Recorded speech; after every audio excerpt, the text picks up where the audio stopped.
Welcome to the iPad Podcast, a weekly podcast from Mac's Future. Okay, welcome to episode 84 of the iPad Podcast. This is Lex at Mac's Future, and let's talk about the iPad. Here we go. Okay, so recently on Friday, December 9th, HP, Hewlett-Packard, announced that what it's going to do with WebOS. Now, if you remember, WebOS was an operating system that Palm developed and which HP tried to turn into the touchpad, a tablet to really compete with the iPad. Well, it didn't do too well, and HP had to sort of abandon selling the touchpad. First it reduced it to like $99.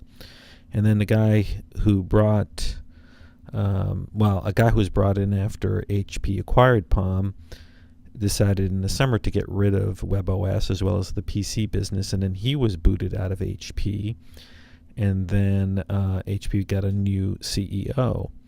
Well, the new CEO, Meg Whitman, who also ran for governor of California, announced on Friday that it will open source the WebOS operating system, the mobile operating system. And I'm looking at this story on the MacRumors site. And basically, they decided to still support WebOS, but as an open source platform, and then at some point to, support WebOS if it's viable with hardware down the line. So here's what the statement is. WebOS is the only platform designed from the ground up to be mobile, cloud-connected, and scalable, said Meg Whitman, HP President and Chief Executive Officer. Quote, by contributing this innovation, HP unleashes the creativity of the open source community to advance a new generation of applications and devices, end quote. It goes on to say HP will make the underlying code of WebOS available under an open source license. Developers, partners, HP engineers, and other hardware manufacturers can deliver ongoing enhancements and new versions into the marketplace. So the question is, is this going to be viable? Now, I guess in some sense it'll be much more of an open source platform than what Android is. Android is supposedly open source, but Google really controls it. You just can't do whatever you want with it. But is that going to be viable? And I've heard other people talk about it, and I agree that, look, this is really all that HP could do. It's really the best option. HP could have completely killed WebOS, or it could continue manufacturing the touchpad with abysmal sales. So here they're basically saying, look, open source community, you take WebOS, and maybe you can develop it and make it better. I think in a way this is a good thing for consumers. It's probably a good thing for Apple, because it'll compete, if it's at all viable, with Android. And there may be some manufacturers like Samsung and some Asian manufacturers of hardware who might embrace WebOS now that it's open source, particularly if they feel that they've been undermined by Google, and because Google recently acquired Motorola, or it's in the process of acquiring Motorola. So how can Google be the sort of patron saint of open source mobile operating systems when at the same time it's getting into the hardware game itself? So I could see maybe, who knows, maybe even Amazon could abandon the sort of fork that it did in Android and embrace WebOS. So in the long run, it's probably good for Apple because it's creating sort of competition among the free or open source mobile operating system platform. Apple then can control the sort of premium platform, which is iOS. So we'll have to see what happens, but I think it's an interesting development. Okay, Apple, I guess, suffered a major setback in China recently that could really disrupt iPad sales in China. And let's see, I read about this on FT, the Financial Times website. But apparently Apple had lost an iPad trademark case in China. Apparently somebody else had the trade name iPad in China or had registered it. It was registered by a company called ProView Technology, which is a struggling Taiwanese-owned company that registered trademarks for the name iPad in many countries long before the iPad was conceived by Apple. So Apple apparently lost that trade name dispute in China. And so they might have to come to an accommodation with that Taiwanese company unless it comes to a deal with it, and it might have to stop selling the iPad under the iPad name. Now, I know this seems crazy. This is some little rinky-dink company, but I guess in different countries there are different standards regarding trade name violations. It says here that this dispute with ProView Electronics goes to other countries. It's not just China. Now, most likely, if maybe Apple will just buy off the company. Okay, this was the week. There were two interesting articles, and they were very similar. They both concerned the iPad as a serious production device, either for writing or even as a computer. And one article was written by James Kendrick in ZDNet, and it was entitled iPad 2 as a Serious Writing Machine, How To. And the other one was by Harry McCracken at PCWorld. And basically, what both are saying is that they were hesitant for the iPad 2 to be such a production device for their work, but both of them found it incredibly satisfying and better than, let's say, a laptop or some other computer. Now, Kendrick basically says both of them use it with a real keyboard. So Kendrick uses it with a Logitech keyboard case made by Zag. He says, writing as much as I do means a good keyboard is required, and the Logitech keyboard case made by Zag is as good as any I have tried. He says it's a touch typist keyboard without compromise and turns the iPad 2 into a workhorse for any wordsmith, and that it runs for weeks on a single charge. In addition to being a typing system without issue, it makes it easy to control the iPad 2 with special keys provided. He points out that McCracken, who writes at the Technologizer site, also adopted an iPad 2, but he uses the Zag Folio keyboard case, which he finds to be as good as the Logitech keyboard case. So both of them, I think, make two big points, and McCracken uses it as a full-out computer. He has it work with his company, and he can access it for uploading his blog. But both of them point out, I think, two things: how light it is, how long the battery lasts. McCracken points out that having the 3G built in and always working and paying the $25 makes it truly liberating because it's always connected. You never have to worry about connecting to a Wi-Fi spot. But both of them say if you get a keyboard, you can really, really crank in terms of writing and blogging and such. Now, the other thing is that it keeps you very focused because there is no operating system with menus and such. You can just focus on one app, and they basically say it's the writing or blogging app. Now, Kendrick, it's interesting. He uses other apps to do his productivity. He likes to use Evernote, interestingly, for his writing, not as much Pages. And he also uses something I've never tried called iThoughts HD. So with iThoughts HD, he was able to sort of do sophisticated maps very quickly as to what he was trying to say in his articles. It helps you build a mind map. He says you can also then email it to yourself. So that's what he uses for his workflow. And I think both these authors make a very good point about how the iPad 2 can become a really great mobile, production vehicle for a lot of stuff you do. For writing, if you get used to it and you have a decent keyboard. Now, I use the Apple keyboard, the Bluetooth keyboard. I just keep it handy. It's very portable. If you want to bring it with you, you just pack it away in like a bag. I have a leather bag. So you don't have to buy these built-in keyboards in a case. Personally, I do like the concept that the Logitech has built-in buttons that launch certain things in the iPad. That would be very helpful. So anyways, check out these articles. I have links to them on the notes for this podcast.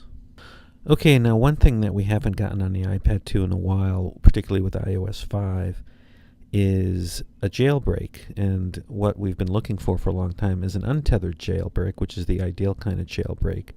An untethered jailbreak means you can jailbreak your iPad to allow non-approved Apple apps to run on it, and if the iPad shuts down, it still boots up as a jailbroken iPad. Now, for sometimes there have been tethered jailbreaks, but those require, again, connecting to a computer to jailbreak it. But word comes now versus iPod NN that one of the big jailbreaking teams called the Chronic Dev Jailbreakers have managed to achieve an untethered jailbreak for devices running iOS 5, and they have a video out showing them doing it on an iPhone running Cydia. And apparently they're working on releasing something that will work with iOS 5.0.1, but the iPad 2 and iPhone 4S will come later. My sense is that they have more advanced hardware that's harder to jailbreak on the iPad 2 and iPhone 4S.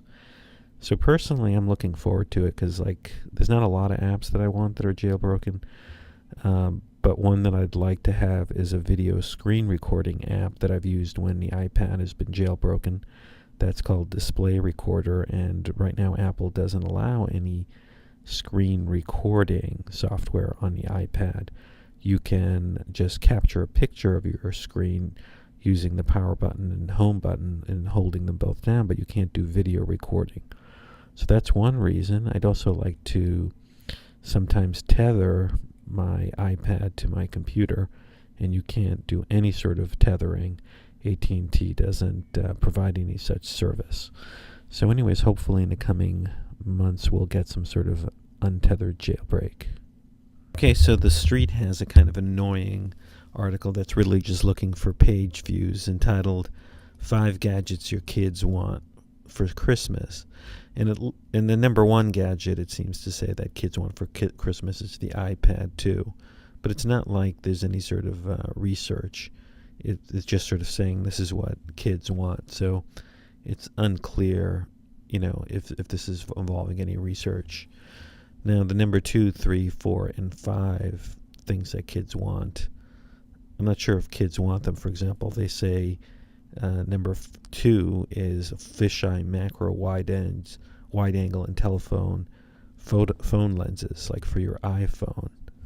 So, I'm not sure how viable that is. Another gift that they have, which is number 3, is an Atari arcade holder for, I guess, a docking station for the iPad, where you can play 99 Atari games, and it costs $59.95. I think we talked about that one before. TheStreet.com has a 4th category, including the Call of Duty Modern Warfare 3. And basically, it's a video game, war game thing. So they say that's number 4. And then number 5 is the Leapfrog Scribble, which allows kids to trace pictures from the lights underneath. So it's $15. So I don't know where it gets these devices, but I do bet you a lot of kids want to get the iPad as a stocking stuffer. Okay, some interesting news coming out of Japan from a blog called Mako Takara. via Apple Insider, and I saw this on MacRumors.com, but I think it will make AirPlay better. And basically says that Apple is planning to add Bluetooth support for AirPlay and expand iOS accessories capabilities.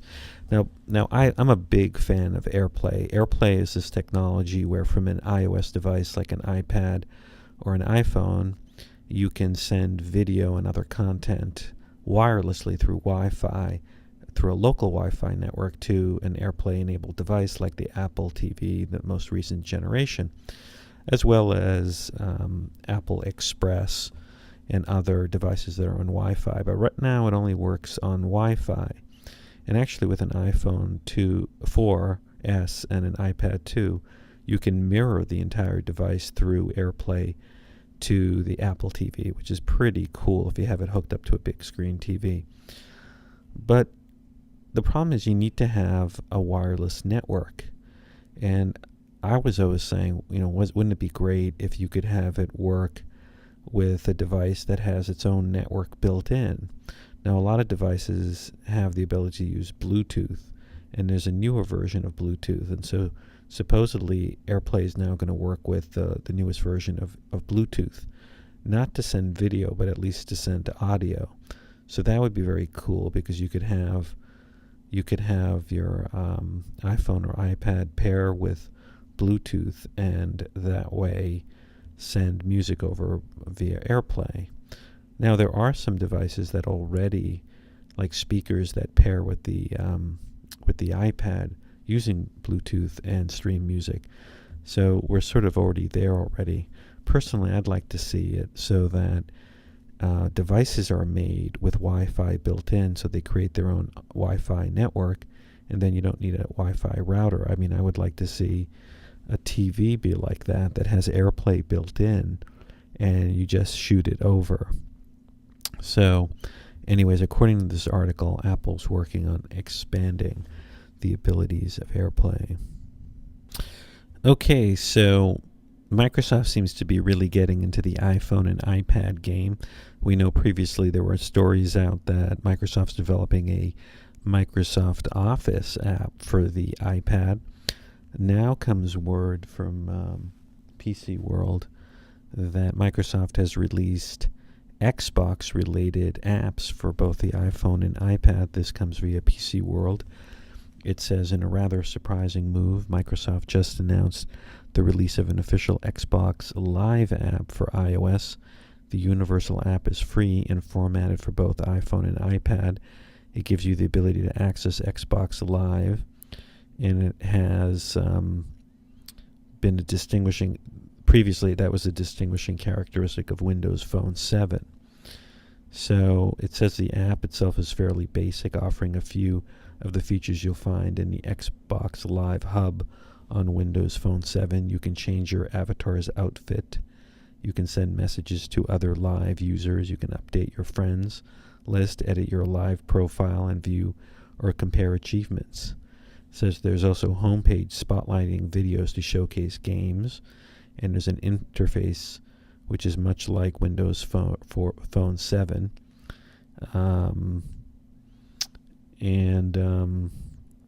So look, if you have an Xbox, you can now really access this sort of live feature from your iPhone or iPad. So pretty cool.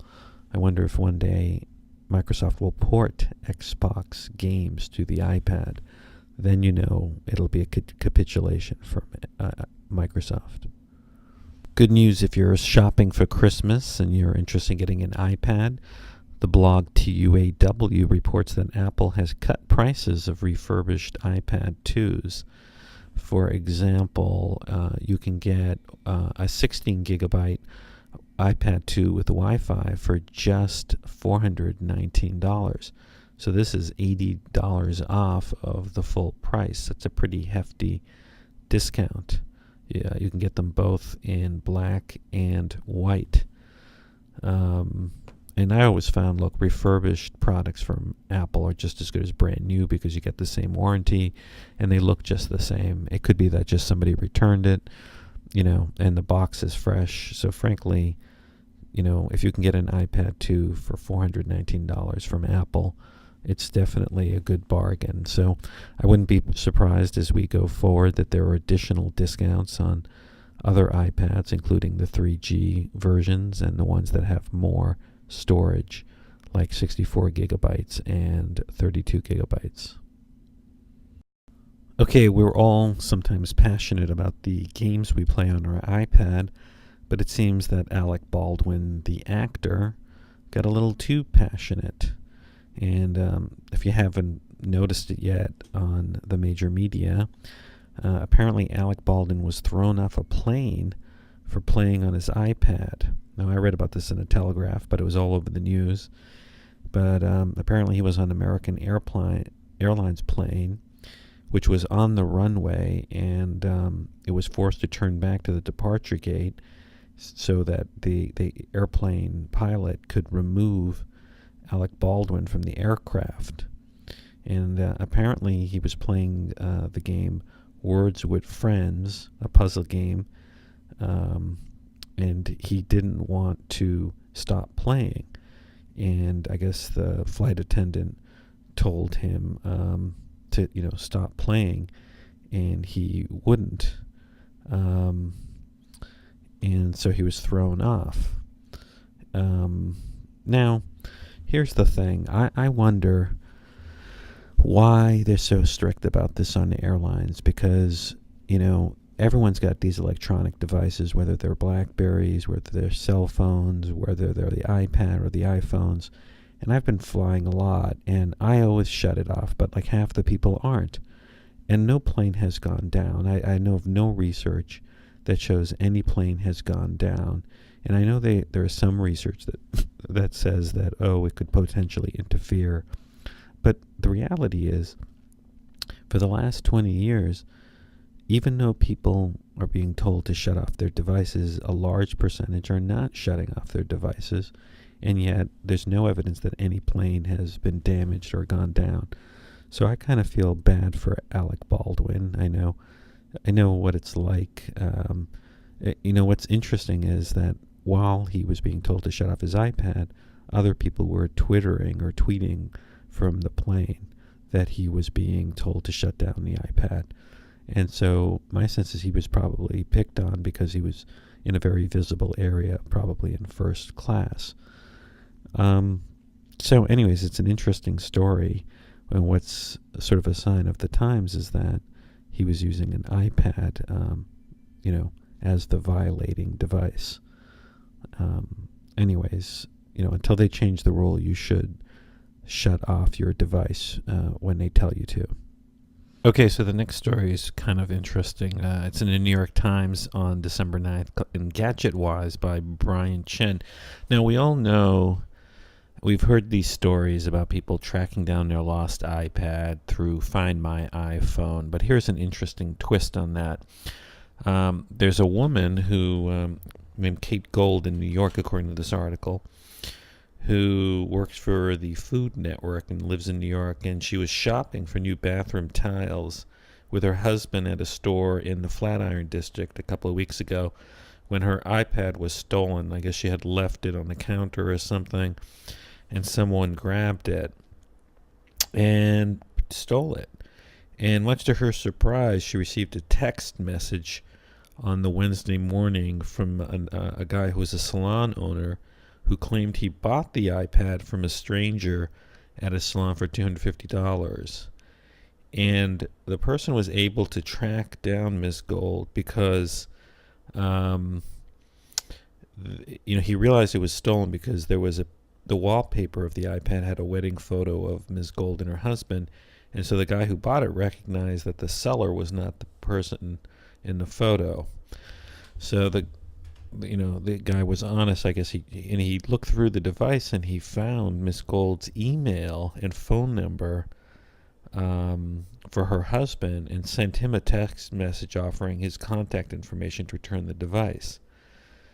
So, but the key thing is that she didn't set the security settings in her iPad, and so the moral of the story was that she was able to get the iPad back because she did not set the security settings. And so whoever had it was able to go and find her address. But the thing is, That's a rare thing. So you should try to put your security settings in your iPad, because if somebody goes through it, they might, find confidential information like your passwords or your email or something like that. So in the end, she did get it back, but maybe you shouldn't be so risky with your iPad. So anyways, so that's the twist on that story. Interesting. Now, we've all been talking about how the iPad has been really used in the enterprise and changing the enterprise. And so here's another sort of enterprise story. It's in networkworld.com. And the article is that Padlock salesman trades 30-pound sample case for a 1.35-pound iPad by John Cox in Network World. So here, apparently, there's a guy who's a salesman. His name is William Tway. This is what the article says. And basically, he would lug around a 28.6-pound sample case of padlocks, to sort of sell them around the East Coast. He's a salesman for Wilson Bohannon Padlock Company. And so he was carrying around this very hefty bag of padlocks until the iPad came along. And he basically now uses his iPad to interactively configure the type, style, color, and other features of their padlock orders via an electronic catalog on the iPad. And he created it with a service called StoryDesk, and it's delivered on the iPad with StoryDesk's catalog app from iTunes. So I've never checked out this app, but apparently you can create your own catalog and then put it on the iPad. So, good news for him. He doesn't have to carry it around. He says the company bought him the iPad 2 shortly after it was announced, and he now uses it, and it really sort of helps him out in his job. So that's a really happy story. So, I don't know, let's take a look at this catalog app. It's a very clever idea that you can create catalogs on the iPad very quickly. So, kudos to whoever that developer was at StoryDesk. I don't know, I've never heard of it. But the point is, well, here's what it says at storydesk.com about the tool. StoryDesk's web-based authoring tool makes creating your app outrageously simple. We hire magazine designers to create beautiful, elegant templates, arrange text photos with a simple drag and drop, change it up whenever you'd like, let your prospects fall in love. So basically, it's a service and an app that allows you to create sort of magazines on the iPad. Very cool. Very cool.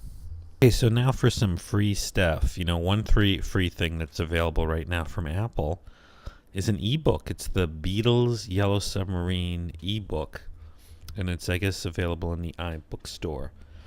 And basically, it's the Yellow Submarine. This is the description. This enchanting illustrated book captures the magical spirit found in the film. The Beatles' journey to save Pepperland from the music-hating Blue Meanies is filled with surrealistic humor, wit, and clever references to the Beatles' song title and lyrics. In this iTunes exclusive, clips from the movie have been included throughout and can be viewed either embedded in the page or at full screen. The book also contains interactive animation as well as sound effects and music clips. Download the book for free right here and enjoy it on the iBooks on your iPad, iPhone, or iPod Touch. And now one thing is, it's pretty large ebook. It's 317 megabytes, so there's a lot of multimedia content. It's in the category of children's fiction, and it's 43 pages in length. So, I mean, one thing that I really love about the iPad is just how much is free. And you get these free books, free apps. A lot of people give out free stuff just to sort of help promote the music or the content so that you'll, get it some other time. So, let's see. Let's see how long it'll take to download this to the iBook. Well, I think it takes a while because it's 50 megabytes or so.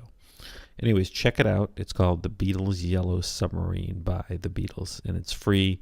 You can get it on iTunes or in the iBook store. Okay, something else that's free is a new app from Google, and it seems to be designed to sort of compete with Flipbook or well, anyways, here's what it is. The app is called Google Currents. That's Currents, Google. And it's a free app, and here's the description. Google Currents delivers beautiful magazine-like editions in your tablet and smartphone for high-speed offline reading.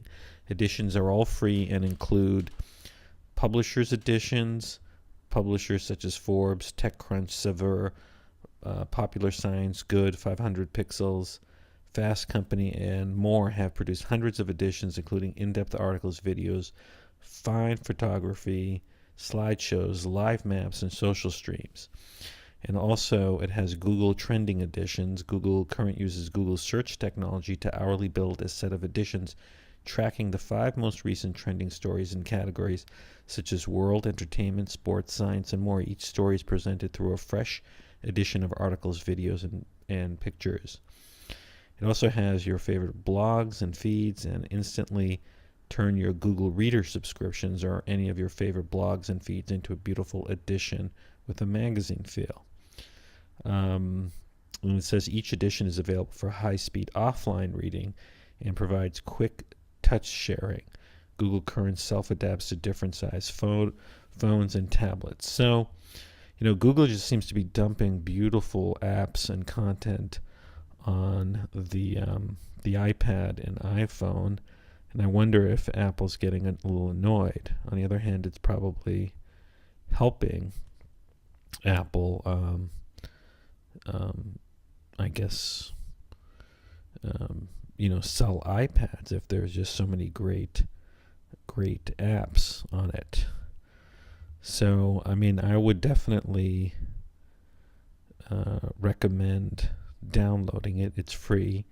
It's called Google Current. So I guess it competes with Flipboard. Now, we've seen this before, but more and more musical artists are creating apps that have all sorts of interactive multimedia features to help promote their music. Well, there is a sort of game app released by the folks behind Michael Jackson. He's passed away, but his productivity has not. And there is a $5 app, $4.99, called Michael Jackson The Experience HD by Ubisoft. And here's the description. The description is it's a game which includes 4 legendary Michael Jackson songs for players to master: Beat It, Smooth Criminal, Speed Demon, and Blood on the Dance Floor. Additional songs can be purchased via the in-game app store.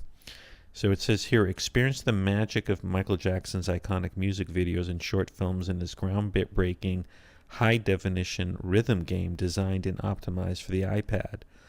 So the game invites you to an interactive journey through some of the King of Pop's most iconic hits. And it says it's developed for the iPad and based on Michael Jackson's groundbreaking and visionary work. So basically, you experience, it says, a more natural way to play rhythm games. You can draw a series of shapes with your fingers accordingly to the choreography of Michael Jackson's in-game avatar. You can rediscover Michael Jackson's iconic shot videos in superb HD graphics. So you can perform choreographies based on Michael's own signature steps and recreated settings from some of Michael's iconic music videos, or sit back and watch stunning cinematic cutscenes in HD. So it's definitely a very innovative app. It says, have fun whether you're a casual gamer or a seasoned veteran. 3 difficulty levels make this game enjoyable. So I'm not sure if you're supposed to dance and recreate it, but it looks like there are avatar figures of Michael Jackson. The in-app purchases include other songs. Billie Jean is $1.99. Black or White is $1.99. Hollywood something is $1.99. Outfit is 99 cents. So apparently this company Ubisoft has made other apps. They've made Assassin's Creed, Prince of Persia. So they have experience making apps. So I don't know if you're big fans of Michael Jackson. This might be worth the $5 to sort of check out something that's kind of unique.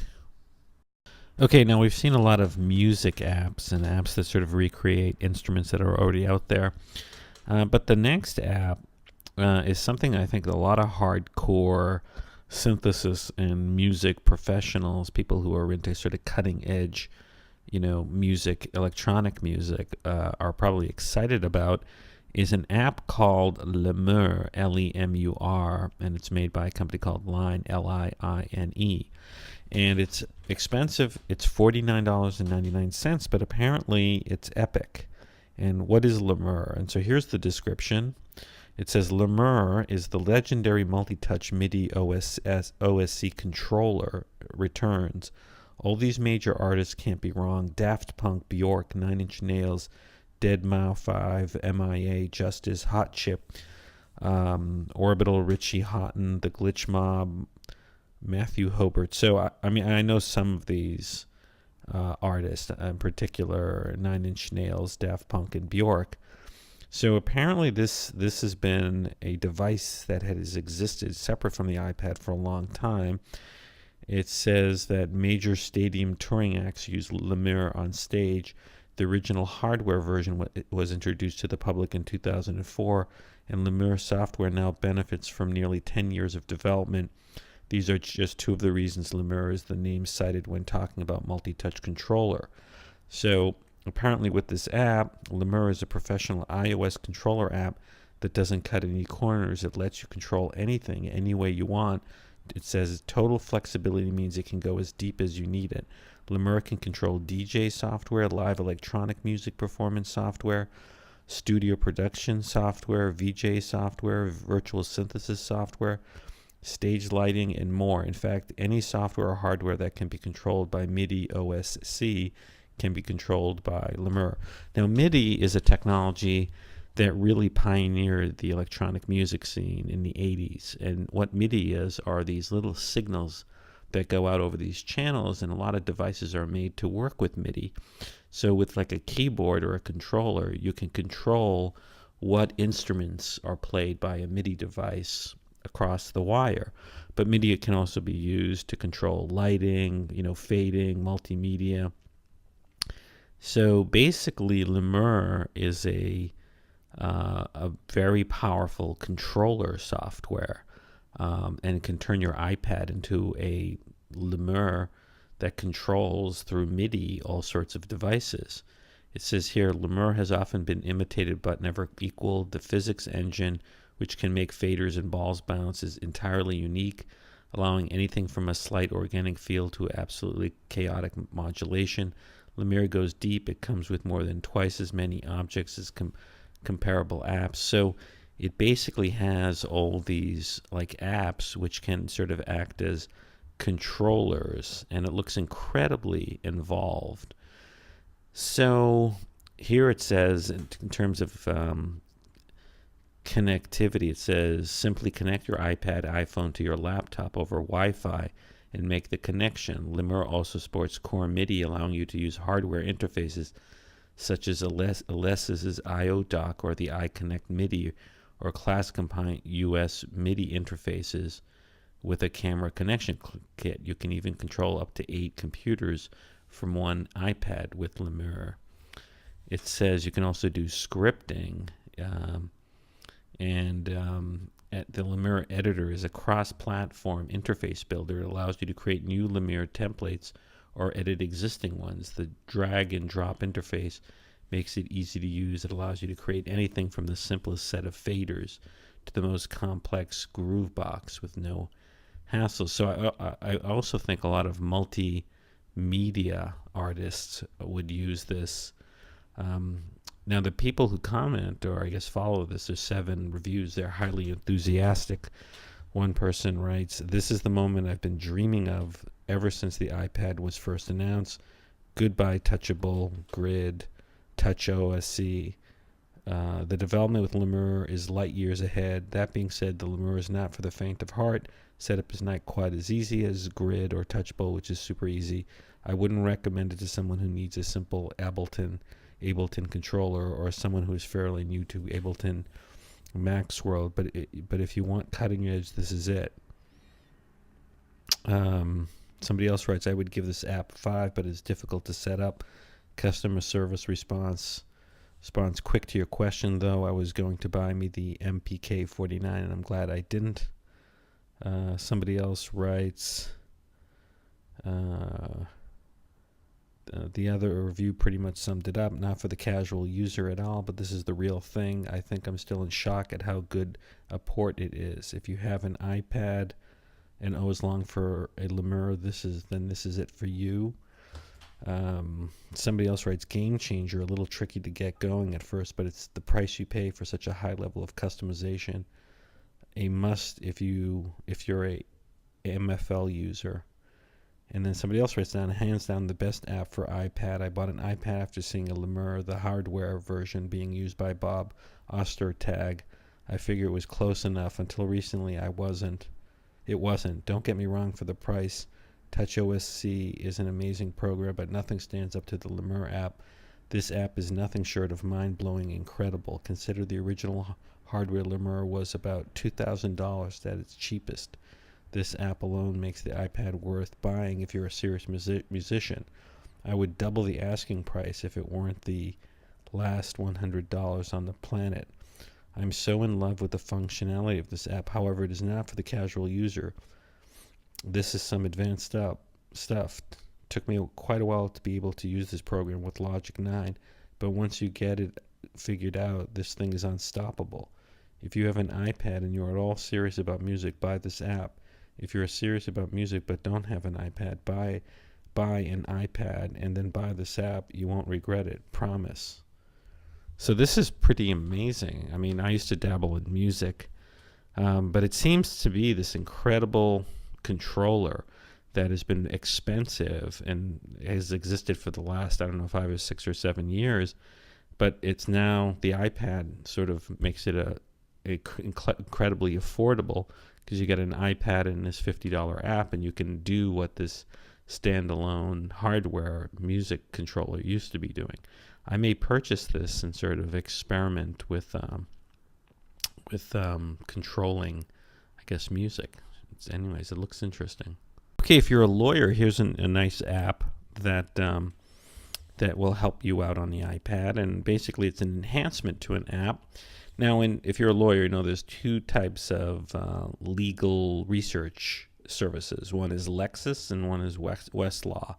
And they basically are online sites. You get an account, you have to pay money, and they let you do research on all sorts of case law from the courts, both state and federal, and legislation and other stuff like that. And these 2 competing services, I guess, have apps. And according to Reuters, the Westlaw Next iPad app has been updated, and it enhances offline capabilities, taking client services to a whole new level. This came out in Reuters on December 5th, and I guess it was a press release. And basically, Westlaw announced enhancements that extend the functionality. It includes now the ability to save and view documents, including notes and highlights in offline folders. And researchers can continue their analysis even when they don't have an internet connection. So that's a big thing. So you can log in to Westlaw through the app and then save stuff.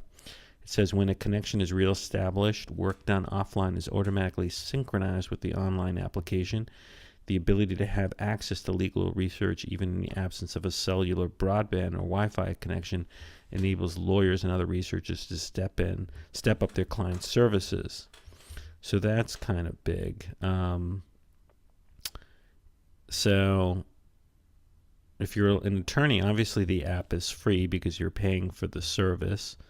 So that's the main thing. It sort of has the ability to do offline, saving of the documents you were looking at and the research that you were doing. And then when you sync back online, it works. So if you're a lawyer, you might want to check it out. It looks like a pretty worthwhile update.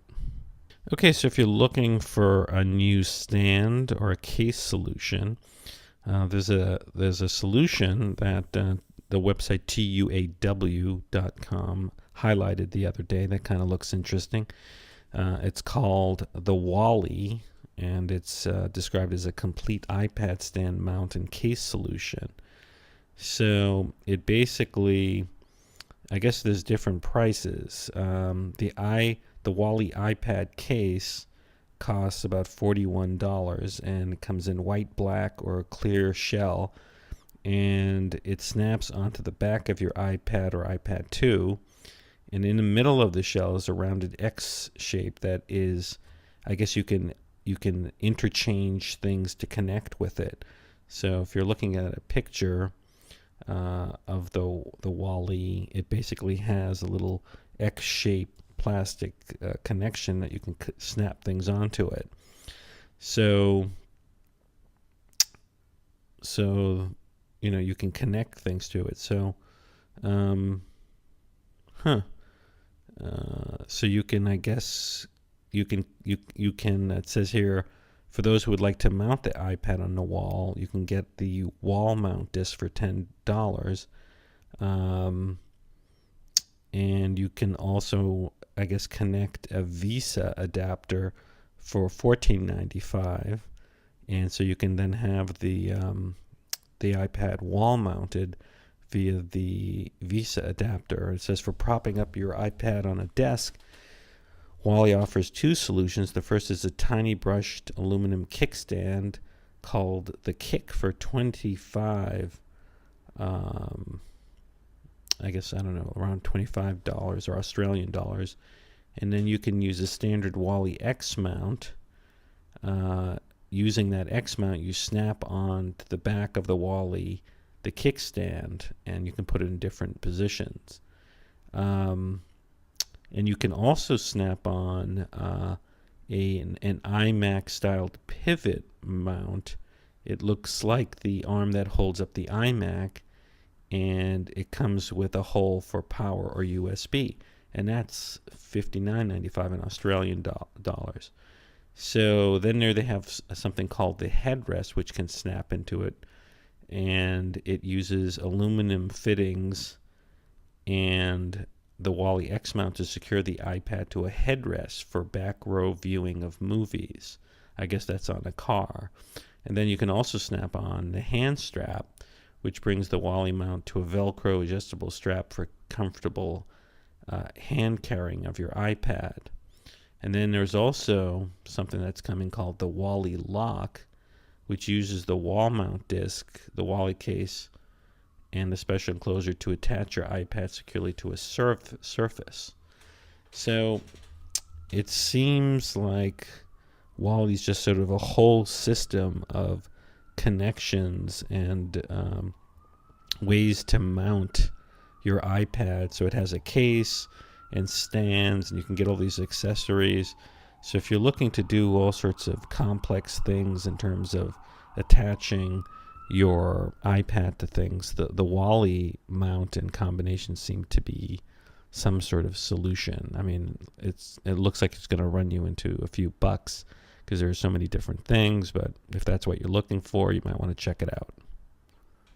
Okay, so we've met a major milestone, according to a lot of people, because Microsoft has now released a free app for the iPad that really goes to the core of what it offers on Windows computers, and that's OneNote. And OneNote was on the iPhone, but now they've updated it for the iPad. And so it looks like, there have been rumors we were talking about last week that Microsoft may be, porting Microsoft Office to the iPad, and I think they're getting closer to it because this is part of Microsoft Office. And here's what the description says. Microsoft OneNote for iPad is a note-taking app for capturing all of your ideas and to-dos on the go, brought to you by Microsoft Office. Create searchable notes with text, pictures, and bullets. Make and manage to-do lists with checkbox. Then keep your notes in sync using free Microsoft SkyDrive online storage to access, edit, and manage them for virtually anywhere from your PC or almost any web browser. Access your notes online at http://skydrive.com. And it says here, with the free version of OneNote for iPad, you can access, create, and edit up to 500 notes. Once you reach this limit, you can still view, edit, and delete and sync your notes. To continue taking editing notes, you can upgrade OneNote for iPad to unlimited through an in-app purchase. It says here the upgrade cost is $14.99. And you need a free Windows Live ID to use it, or I guess you can just get one right through the app, and then you get the Sky Drive access. So it's a pretty cool thing, and I think it's a good thing that Microsoft is coming to the iPad, because frankly, if Microsoft releases all the Microsoft Office apps on the iPad, it's going to help the iPad get into the enterprise, because Microsoft Office dominates the enterprise, whether it's major businesses, Fortune 500 companies, governments, schools, and this just means that the iPad is becoming even more legitimate in the eyes of the enterprise. So very cool. The ratings seem to be very high, like 4.5, almost 5.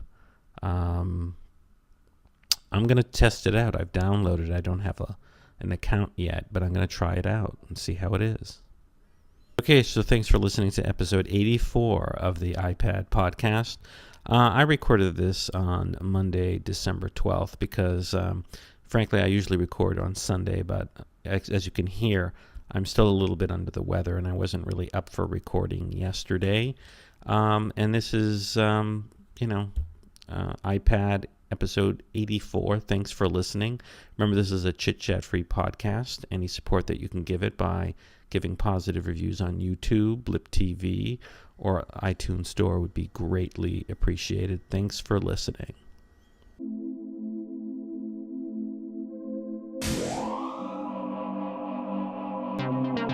This has been a Max Future production.